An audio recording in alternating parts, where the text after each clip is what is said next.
नमस्कार, बुलेटिन में आपका स्वागत है। मैं हूं आपके साथ आशा सरमाल। चलिए शुरुआत करते हैं बुलेटिन की इस वक्त की बड़ी खबर से शुरुआत करेंगे, लेकिन खबर आज सनसनी की नहीं आपको दिखाएंगे। अब आपको दिखाएंगे कि आम जनता के हक को मद्देनजर रखते हुए प्रशासन किस तरह से काम करता हुआ नजर आ रहा है। इस वक्त की बड़ी खबर देखिए, रामगढ़ के सीमावर्ती इलाकों के लोगों की प्रशासन ने यहां पर फरियाद सुनी है और बसंतर नदी के पानी से होने वाले कटाव का समाधान किया है और बसंतर के दोनों किनारों पर अब बांध निर्माण कार्य शुरू किया गया है और ग्रामीणों ने जिला प्रशासन के कार्य का भी यहां पर आभार जताया है। यानी इस वक्त की बड़ी खबर लगातार लोगों को राहत देने वाली देखने को मिल रही है। जिला सांबा के रामगढ़ इलाके की खबर है, जहां पर लोगों की फरियाद को सुना गया है प्रशासन की तरफ से और बसंतर दरिया की वजह से जो परेशानियां लोगों को यहां पर झेलनी पड़ती थी, अब उससे कहीं ना कहीं निजात दिलाती हुई यहां प्रशासन नजर आ रही है। साफ तस्वीरों में आप देखिए, मौके पर इस वक्त डीसी वहां पर पहुंची हुई है। बसंतर नदी के पानी से होने वाले कटाव का समाधान करने की कोशिश की जा रही है और बसंतर के दोनों किनारों पर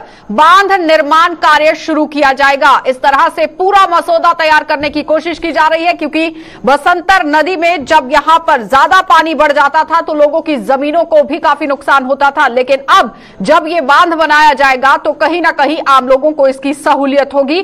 तो इस वक्त प्रशासन किस तरह से हरकत में आया हुआ है वो जानना बहुत जरूरी है। ऋषि खजूरिया हमारे साथ जुड़ चुके हैं। ऋषि, आज एक राहत भरी खबर जो है वो जिला सांबा के रामगढ़ के लोगों के लिए है। और बारिश का काफी नुकसान यहाँ रामगढ़ के इलाके के लोगों को झेलना पड़ा। इसका सीधा असर मैं बताना चाहता हूँ, जिस तरह से बसंतर नदी का लेवल जो वो लगातार बढ़ चुका था और पानी का जो फ्लो था उतना ज्यादा था कि जितने भी रामगढ़ तहसील के निचले इलाके हैं, कमोर इलाका है, केसो इलाका है या नंगा रंगूर, ये सारे इलाके जो वो पानी की चपेट में पूरी तरह से आ चुके थे। और खासतौर पर मैं अगर आपको फॉरवर्ड पोस्ट की अगर बात करूँ, जो हमारी अग्रिम चौकियां आगे बॉर्डर पर, तो वो भी इससे काफी ज्यादा प्रभावित हुई थी और वहां पर एक बांध बनाया गया था, क्योंकि हर बार बरसात की बारिश से वो बांध जो वो टूट जाता है। लेकिन इस बार काफी नुकसान हुआ, बांध पूरी तरह से टूट चुका था और उसका पानी जो था वो लोगों के खेत खलिहानों में जाकर घुसा और जो खेती बाड़ी थी वो पूरी तरह से नष्ट हो चुकी थी। और उसी के साथ साथ जो जमीनें खेती बाड़ी की थी वहां पर रेत पत्थर इतने ज्यादा थे कि वो जमीनें जो वो खेती बाड़ी के लायक रही ही नहीं। और उसका नुकसान ये था कि जो निचले इलाके हैं, अब गाँव में भी इसका काफी असर देखा जा रहा था। गाँव उसकी चपेट में आना शुरू हो चुके थे और वहां के लोगों में काफी गुस्सा देखा गया कि हर बार ये बांध टूटता है बरसात के कारण, लेकिन इसका कोई परमानेंट सोल्यूशन नहीं है, जिससे हमारे बीएसएफ के जवानों को भी काफी मुशक्कत है।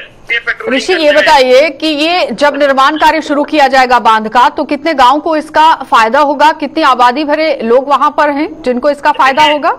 देखिए, जितने भी रामगढ़ तहसील के निचले इलाके हैं जो अंतर्राष्ट्रीय सीमा के साथ लगते हैं, जिस तरह मैं आपको बता रहा हूँ, कमोर, केसो, रंगूर, नंगा आदि ये इलाके हैं जो अब राहत की एक सांस लेंगे, क्योंकि यहाँ पर जो कंक्रीट के जो क्रेट्स है उससे बिछाने का काम प्रशासन ने कल ही शुरू किया है। लेकिन इस चीज से भी हमें सावधान रहना होगा कि जिस तरह से मेट्रोलॉजिकल डिपार्टमेंट ने एक चेतावनी जारी की है कि 19 से 21 तक जो वो भारी बारिश हो सकती है, तो उससे पहले जो वो ये सारा काम खत्म करना होगा। कहीं ऐसा ना हो कि दोबारा से बाढ़ आ जाए और जो काम वहां चल रहा है वो भी इससे प्रभावित हो, वो लोगों का नुकसान दोबारा से हो।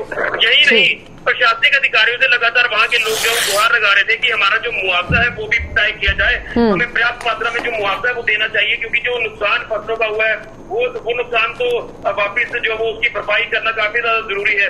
तो उसी को लेकर ये कल लोग भी मिले हैं, लोगों ने भी एक प्रशासन का थैंक्स किया कि देर से सही लेकिन प्रशासन जरूर यहाँ पर आया है। डीसी सांबा राधा गुप्ता मौके पर पहुंची, डीडीसी चेयरमैन मौके पर पहुंचे और मैं दाद दूंगा डीडीसी चेयरमैन जो है वो पहले दिन से यहाँ लोगों के साथ कंधे से कंधा मिलाकर खड़े हुए थे और वो लगातार आश्वासन दे रहे थे कि हम यानी जो बंजर हो चुकी थी जमीन वो अब उपजाऊ बनेगी और साथ ही साथ जितना पानी की वजह से लोगों को परेशानियां झेलनी पड़ रही थी उनसे कहीं ना कहीं निजात मिलेगी। बहुत बहुत धन्यवाद जुड़ने के लिए। जी ऋषि।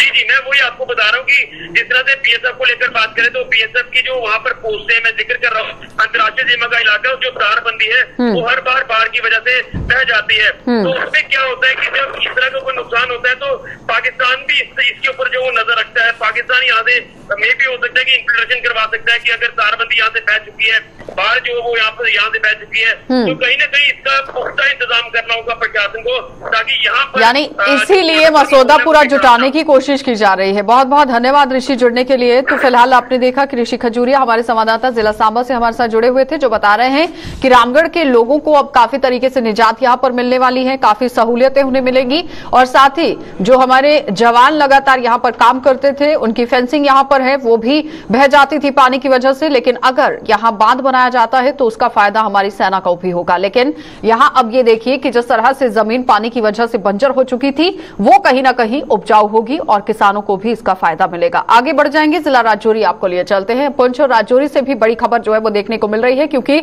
मुगल रोड को 24 घंटे यातायात के लिए खोलने की मांग उठ रही है और जिला पुंछ और राजौरी के लोगों ने सरकार से अब गुहार लगाई है और लोगों ने मुगल रोड पर एसआरटीसी की बसें चलाने की मांग की है। इससे पहले आपने देखा कि सिर्फ और सिर्फ यहां पर लोड कैरियर्स को और मेडिकल फैसिलिटीज को ही यहां पर खोला गया था, इमरजेंसी सर्विसेज को खोला गया था, लेकिन उसके बाद आम लोगों की डिमांड जो है वो सामने आई थी कि मुगल रोड को यातायात के लिए खोला जाए, लेकिन ये सीमित समय के लिए खोला गया था।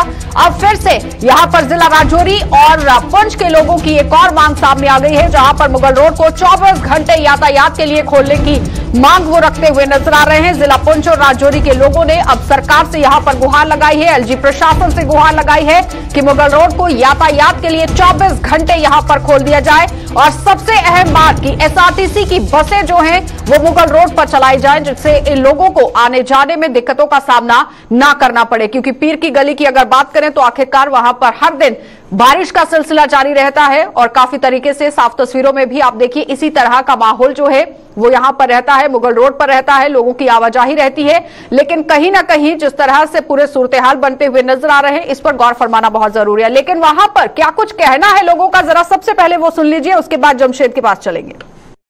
इस मुगल शाहरा के बारे में मैं ये ज़रूर कहूँगा यूटी सरकार को और जनाब गवर्नर साहब को भी मैं इल्जाह करूँगा कि ये सड़क है, ये रोड जो है ये 24 आवर जो है ये जारी रहे। इससे पूरी स्टेट को नहीं बल्कि पूरे हिंदुस्तान हमारी कंट्री को फायदा है। रोड पे जो है हमारी जो पहली गवर्नमेंट ने यहाँ आरटीसी बसें गवर्नमेंट बसें लगाई थी, तो यहाँ जो पैसेंजर लोग हैं चंडीगढ़ में, पुशाना, पीर गली, दुबजन में, हीरपुरा में, तो आरटीसी यहाँ बसें चलाई जाएं, पूरी तरह जो है लोग एंजॉय कर सकें यहाँ पिकनिक के लिए। ये धुंध है, थोड़ी थोड़ी बारिश है, इस वक्त आपको पूरी तरह जो है ये पीर मर्ग का मंजर दिखाई नहीं पा रहा है। तो मैं सामने हूँ पीर गली में, तो लोगों को आने जाने में बहुत बड़ी दिक्कत होती है। हर बार हम देख तो साफ तस्वीरों में आप देखिए पीर की गली की तस्वीरें आपको दिखाई जा रही हैं, जहां पर हर दिन इसी तरह से नजारा रहता है और बाहर से टूरिस्ट भी यहां पर पहुंचते हैं इसका पूरी तरह से लाभ उठाने के लिए, लुत्फ उठाने के लिए। तो इसीलिए आम लोग यहां पर डिमांड रख रहे हैं, मांग उठा रहे हैं कि एसआरटीसी की बसें यहां पर चलाई जाए। लेकिन पूरे सूरत-ए-हाल क्या है, जमीनी हकीकत क्या है, हमारे संवाददाता जमशेद मलिक हमारे साथ जुड़ चुके हैं। जमशेद, जिस तरह से पहले यहां पर इमरजेंसी सर्विसेज के लिए इस रास्ते को खोला गया, उसके बाद मांग सामने आई थी कि इस रास्ते को पूरी तरह से बहाल किया जाए, आवाजाही की इजाजत दी जाए, लेकिन सीमित समय के लिए वो आवाजाही की इजाजत दी गई। अब 24 घंटे इस रास्ते को खोलने की मांग जो है वो सामने आ गई है। क्या लगता है कि प्रशासन कब तक इस पर कदम उठाएगा? मुगल रोड के खुलने के लिए काफी अरसा से खास करके राजौरी पुंछ के लोगों की तरफ से मांग की जा रही थी और उसके बाद गवर्नर प्रशासन की तरफ से इसको 5 जुलाई को खोल दिया गया था। मगर अब लोगों की तरफ से मांग की जा रही है कि इसको 12 महीने खोलने के लिए प्रशासन काम करे, क्योंकि लोगों को काफी इस रोड से बंद होने से नुकसान होता है। क्योंकि इस रोड के रास्ते लोगों को अगर किसी मेडिकल चेकअप के लिए कश्मीर जाना पड़ता है तो उनको 2.5 से 3 घंटे का सफर तय करना पड़ता है, नहीं तो जम्मू से उनको 1.5 दिन के करीब का सफर तय करना पड़ता है। इसको लेके हुए लोगों की तरफ से अब ये मांग की जा रही है कि एक तो इस रोड को जल्द दोबारा ठीक किया जाए, क्योंकि अगर ये कहें कि बफलियात से लेके पीर की गली तक रोड की हालत बहुत ज्यादा खराब है, मगर उस तरफ से अगर हम बात करें तो रोड की हालत बहुत ज्यादा अच्छी है। अगर शोपियां के रास्ते से इस तरफ की बात करें, इसको लेकर के लोगों की तरफ से लगातार मांग की जा रही है, क्योंकि यही पोर्शन जो बफलियात से लेके पीर की गली तक का पोर्शन है, ये सबसे ज्यादा डेंजरस पोर्शन यही माना जाता है, जहाँ पसियों के साथ साथ लगातार छोटे छोटे पत्थर गिरते ही रहते हैं। इसको देखते हुए लोगों की तरफ से मांग की जा रही है कि इस रोड को जल्द पूरी तरह मुकम्मल करके ठीक करके लोगों को 24 घंटे चलने की इजाजत दी जाए और एसआरटीसी की। जमशेद, जिस तरह से यहाँ पर आम लोग एसआरटीसी की बसों को लगाने की बात कर रहे हैं और उन्होंने ये भी कहा है कि पीर की गली की खूबसूरती का नजारा देखते ही बनता है और अगर बाहर से लोग यहाँ पर पहुंचते हैं तो कहीं ना कहीं स्थानीय लोगों के लिए रोजगार के भी साधन बनेंगे। जी बिल्कुल, अगर ये कहें कि 2013 में उस वक्त की हुकूमत के मिनिस्टर मियां अल्ताफ की तरफ से एक इको टूरिज्म पार्क का एक संग बुनियाद रखा गया था, जिसके लिए कुछ थोड़ा सा काम भी किया गया, क्योंकि ये बहुत खूबसूरत इलाका है पहाड़ी के ऊपर जाके, जिसके लिए प्रशासन की तरफ से उस वक्त काम भी किया गया, क्योंकि हालांकि ये शोपियां डिस्ट्रिक्ट में पड़ता है पीर की गली पहाड़ के हिसाब से, मगर थोड़ा सा काम करने के बाद इसको वहीं छोड़ दिया गया। आज पीर की गली में गंदगी बहुत ज्यादा है, ना कोई बैठने के लोगों का इंतजाम है, क्योंकि एक ऐसा इलाका है जहाँ कभी किसी वक्त भी बारिश का सिलसिला शुरू हो जाता है। जो लोग सैर तफरी के लिए गए होते हैं, इनको बैठने की जगह नहीं मिलती अगर बारिश हो जाती है। इसलिए लोगों की तरफ से ये मांग भी की जा रही है कि यहाँ कुछ हट बनाए जाए लोगों के। यानी पर्यटन विभाग को यहाँ पर काम करना बहुत जरूरी था। अगर पर्यटन विभाग की तरफ से काम किया गया होता तो जाहिर तरीके से तस्वीरें कुछ और होती। बिल्कुल जी, अगर टूरिज्म की बात हम करें तो टूरिज्म की तरफ से जितने बड़े बड़े दावे किए जाते हैं, उतने बड़े बड़े दावे खास करके राजौरी पुंछ के इन दूर दराज इलाकों में नजर नहीं आते। क्योंकि हालांकि अगर हम राजौरी पुंछ की बात करें, ये एक ऐसी जगह है जहां 7 खूबसूरत झीलें भी हैं जिनको डेवलप करने की जरूरत थी और कई अरसा से इसकी मांग भी की जा रही थी। उसकी तरफ से टूरिज्म ने ध्यान नहीं दिया। और खास करके पीर की गली की अगर हम बात करें तो आज की तारीख में, यानी आज संडे, आज बड़ी तादाद में लोग जो है इस वक्त राजौरी पुंछ से इस तरफ रुख करते हैं, क्योंकि मौसम बहुत अच्छा रहता है यहाँ का और फैमिलीज के साथ लोग जाते हैं। मगर टूरिज्म डिपार्टमेंट की तरफ से जो काम यहाँ किए जाना चाहिए था वो बिल्कुल दूर दूर तक नजर, यानी ध्यान देना बहुत जरूरी है। बहुत बहुत धन्यवाद जमशेद जुड़ने के लिए। तो फिलहाल आपने देखा कि जमशेद मलिक हमारे साथ जुड़ रहे थे, जिसने पूरी तरह से जानकारी देने की कोशिश की है कि अगर यहाँ पर पर्यटन विभाग की तरफ से काम किया गया होता तो जाहिर तरीके से टूरिस्ट बढ़ सकता था, और अगर टूरिस्ट यहाँ पर बढ़ता तो स्थानीय लोगों को भी काफी फायदा इसका होता, क्योंकि बेरोजगारी को खत्म करने के लिए इस तरह से कदम उठाना बहुत जरूरी है। लेकिन यहां मुगल रोड को अगर खोलने की बात कही जा रही है तो आम लोगों की तरफ से मांग रखी गई है। अब देखना यह होगा कि एलजी प्रशासन इस पर कब तक मुहर लगाता है। आगे बढ़ जाएंगे, जिला श्रीनगर अब आपको लिए चलते हैं, क्योंकि श्रीनगर से भी एक और बड़ी खबर देखने को मिल रही है, जहां पर बहुत ही जल्दी पानी की समस्या देखने को मिल सकती है। श्रीनगर में पैदा हो सकता है पानी का संकट, और श्रीनगर जिले की वाटर बॉडीज यहां पर पूरी तरह से ड्राई हो चुकी हैं और पानी की समस्या से पहले से ही लोग यहां जूझते हुए नजर आए हैं। इससे पहले भी देखा गया कि पानी को लेकर किस तरह से त्राहिमाम जो है वो जिला श्रीनगर में मचता हुआ नजर आया था, और उसके बाद पार्किंग की समस्या को भी लोगों ने सामने रखा था। लेकिन प्रशासन की तरफ से अभी तक कोई भी गौर उस पर फरमाने की कोशिश नहीं की गई है। लेकिन एक बार फिर से देखिए किस तरह से जिला श्रीनगर के अंदर मूलभूत सुविधाओं से आम लोगों को वंचित रखा गया है। पानी की समस्या यहां पर पैदा हो सकती है, क्योंकि जिले के अंदर वाटर बॉडीज पूरी तरह से ड्राई हो चुकी हैं, और ड्राई होने पर यहां पर लोगों को पानी की समस्या झेलनी पड़ सकती है। लेकिन इस पर गौर फरमाना बहुत जरूरी है और इस पर काम करना भी बहुत जरूरी है। लेकिन आखिर जल शक्ति विभाग इस पर किस तरह से कार्रवाई करेगा, या फिर श्रीनगर के अंदर जिला प्रशासन किस तरह से काम करेगा, ये देखने वाली बात है। इरफान फाजिल हमारे सहयोगी हमारे साथ जुड़ चुके हैं। इरफान, जिस तरह से पानी का संकट आने वाले समय में देखा जा सकता है, कितना कदम और किस तरह से काम जो है वो किया जा रहा है? देखिए, अगर बात करें इस वक्त मौसम को लेकर तो वादी कश्मीर में अच्छी खासी गर्मी है। खासतौर पर शहर श्रीनगर में भी लोग मसरूफ है बाजारों में, क्योंकि ईद की चहल पहल है। मगर इसके बावजूद देखा जाए तो मेट्रोलॉजिकल डिपार्टमेंट ने पहले से ही पेशन गोई की है कि अरबियन सी से एक वेस्टर्न डिस्टर्बेंस नॉर्थ इंडिया की तरफ हिट होगा, जिसका असर जम्मू कश्मीर, लेह लद्दाख, पीर पंजाल की पहाड़ियों पर दिखाई देगा। 19 तारीख से लेकर 21 तारीख तक जो है इसका असर खासा जमीनी स्तर पर देखा जा सकता है, जिसकी वजह से नदी नाली या कह सकते हैं कि जो शहर है बारिशों के साथ साथ इसमें मुलवस हो सकता है। यानी कह सकते हैं कि ओवरऑल अगर देखा जाए शहर के बीचों बीच अगर बात करें जहलिम का जो पानी हो, या साथ ही साथ दाएं बाएं जितने भी ड्रेनेज सिस्टम्स है या वाटर बॉडीज है, उसमें इस वक्त प्रशासन को बहुत अच्छे इकदाम उठाने की जरूरत है। क्योंकि एक साइड से ईद आने जा रही है और दूसरी साइड से अब ये फ्लैश फ्लड्स की बात चल रही है, और फ्लैश फ्लड्स के साथ साथ हेवी रेनफॉल, जिसका असर खासा 19 तारीख से लेकर 21 तारीख तक होगा। और जम्मू के बारे में भी ये बताया जा रहा है कि 21 तारीख जम्मू भी बारिशें खूब होगी। मगर प्रशासन, जिला प्रशासन को पहले से ही मेट्रोलॉजिकल डिपार्टमेंट ने अवेयर किया है। अब एडमिनिस्ट्रेशन की जानिब जरूर यह देखना होगा कि वो किस तरह के इकदाम खुसूसन इन 2 दिन या 3 दिन को लेंगे, क्योंकि एक साइड से अगर देखा जाए बहुत सारे धरना प्रदर्शन होते रहते हैं, क्योंकि पानी की किल्लत भी है। साथ ही साथ अगर नदी नालों को लेकर, साफ सफाई के मामला को लेकर बात करें, ड्रेनेज सिस्टम को लेकर बात करें, उसमें भी काफी ज्यादा कूड़ा कचरा है, जिसकी वजह से इरफान, पिछले दिनों की अगर थोड़ा सा तस्वीरों को याद किया जाए तो आप भी बहुत बेहतर जानते हैं कि किस तरह से म्युनिसिपल विभाग की पोल वहां पर खुलती हुई नजर आई थी। क्या लगता है कि इस बार कमर कसी गई कि नहीं? देखिए, अगर मैं शहर श्रीनगर की बात करूं तो लाल चौक का इलाका जो है, थोड़ी सी बारिश हो जाती है तो पूरा लाल चौक का इलाका जो है वो डूब जाता है, तो पोल जो है वो खुल जाती है और नताइज जो है, जो स्क्रीन पे जो तस्वीरें हैं वो सामने नजर आ जाती है।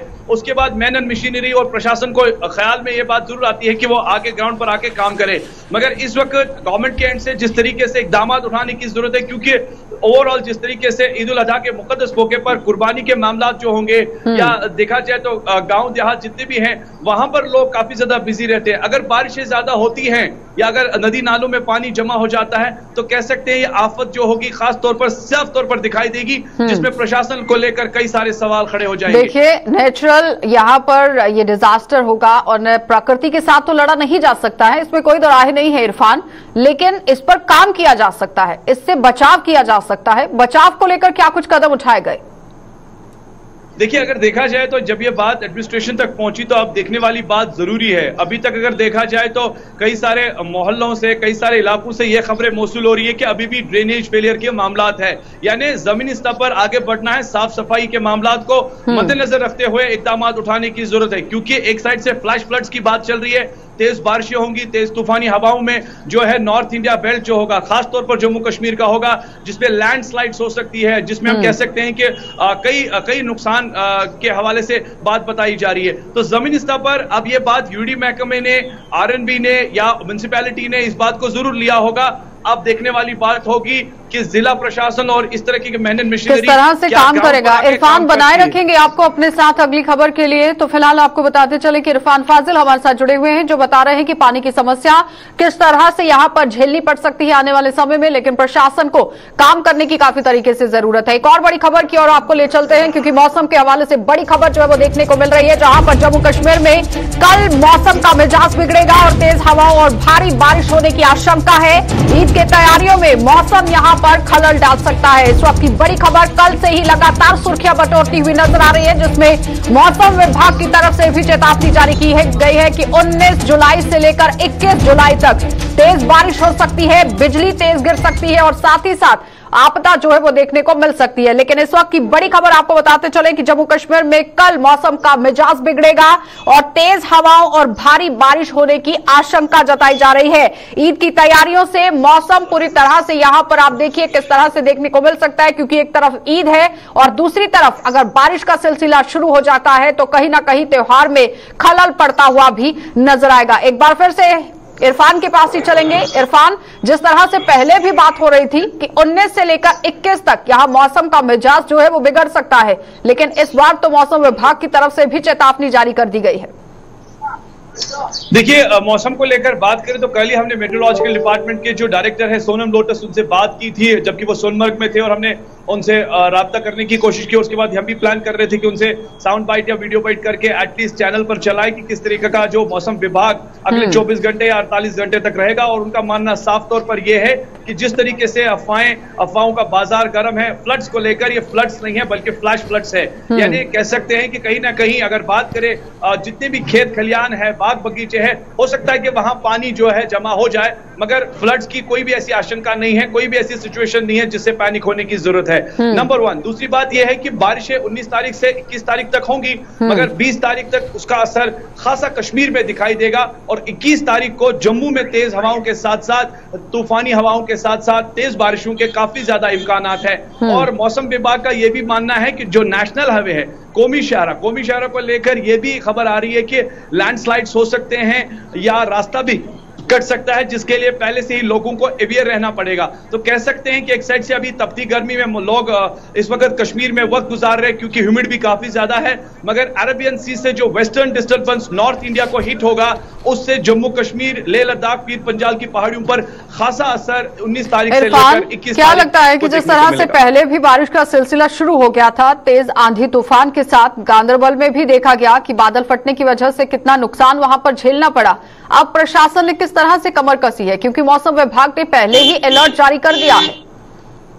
देखिए, अगर अलर्ट और सिचुएशन की बात करें तो क्लाउड बर्स्ट जो है इस सिचुएशन में हो ही जाता है। अब जब क्लाउड बर्स्ट, लास्ट टाइम भी आपने देखा होगा कि गांदरबल में जब क्लाउड बर्स्ट हुआ तो कितना नुकसान हुआ। इस टाइम भी अगर तेज हवाओं के साथ साथ गस्टी विंड से काफी ज्यादा ये इंपैक्ट जो रहेगा, अब प्रशासन को पहले से ही कमर कसनी पड़ेगी और पहले से ही तैयार रहना पड़ेगा, क्योंकि 19 से 21 तारीख तक अगर क्लाउड बर्स्ट कहीं जगह पर होता है या तेज हवाओं के साथ साथ नुकसान जैसे छत उड़ जाते हैं या कह सकते हैं कि मैक्सिमम बागात के जो नुकसान हुए हैं, अब जिला प्रशासन किस तरह के इकदाम उठाएगी वो आने वाला वक्त बताएगा, मगर यहाँ पर कमर कसने की जरूरत है। चलिए, बहुत बहुत धन्यवाद इरफान जुड़ने के लिए। तो फिलहाल आपने देखा कि इरफान फाजिल हमारे साथ जुड़े हुए थे, जो बता रहे हैं कि किस तरह से मौसम विभाग की तरफ से चेतावनी जारी कर दी गई है कि पहाड़ी इलाकों में किस तरह से बारिश का सिलसिला शुरू हो सकता है और जम्मू में भी बारिश का सिलसिला शुरू हो सकता है। लेकिन लगातार यहां पर प्रशासन भी काम करता हुआ नजर आएगा और साथ ही साथ पिछले दिनों भी आपने देखा कि किस तरह से गांदरबल के अंदर यहां पर बादल फटने की वजह से काफी परेशानियां लोगों को झेलनी पड़ी थी। आगे बढ़ जाएंगे। तेल की बढ़ती कीमतों को लेकर यहां आम जनता भी परेशान है, वहीं ट्रांसपोर्टर्स भी परेशान है। और Jammu railway mini bus union के प्रेसिडेंट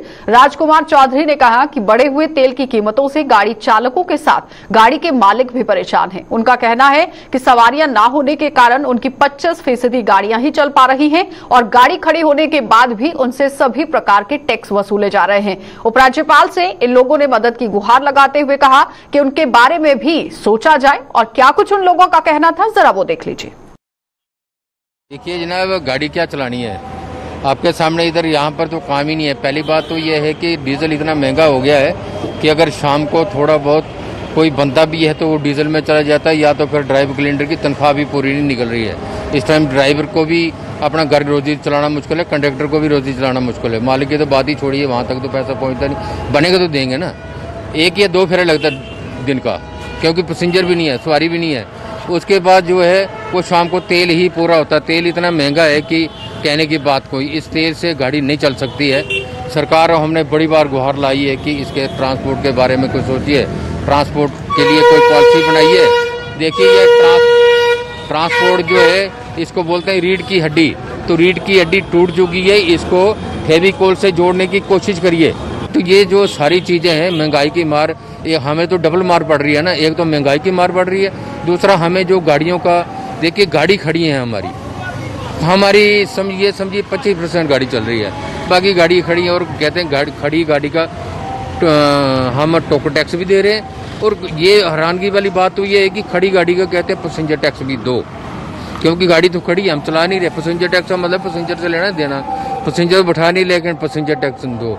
ये टैक्स हम पर सब पड़ रहे हैं। हम ट्रांसपोर्टर जो है डबल मार रहा है, जिसके वो गाड़ी को बचाएगा, अपने आप को बचाएगा या अपना घर को चलाएगा।